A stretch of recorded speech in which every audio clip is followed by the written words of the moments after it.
Korang dah tahu belum cerita pasal Google Pixel 8 yang mampu bertahan dalam kolam air panas selama 4 hari berturut-turut? Cerita ni berlaku dekat seorang lelaki warga negara Poland. Dia pergi holiday awal Mei hari tu.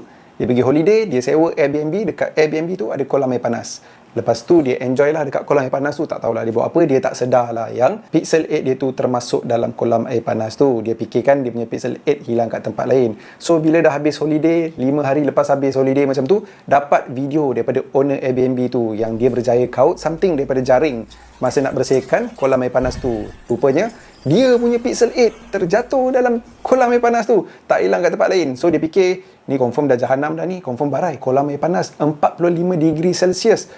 Memang tak ada harapan dah dia punya Pixel 8 tu nak berfungsi macam biasa. So bila dah sampai kat tangan dia, dia try lah charge kejap. Bila dah charge kejap, dia on, berfungsi macam biasa. Everything elok.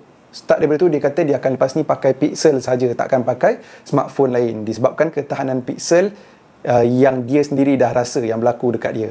So dekat aku ada Pixel 9a. Aku akan cover dekat video akan datang. Adakah aku akan masukkan Pixel 9a ni dalam air panas?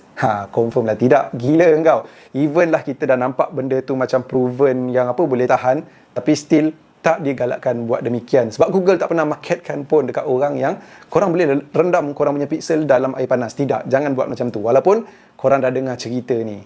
So sajalah nak bercerita kat korang kalau korang tak tahu lagi pasal cerita ni.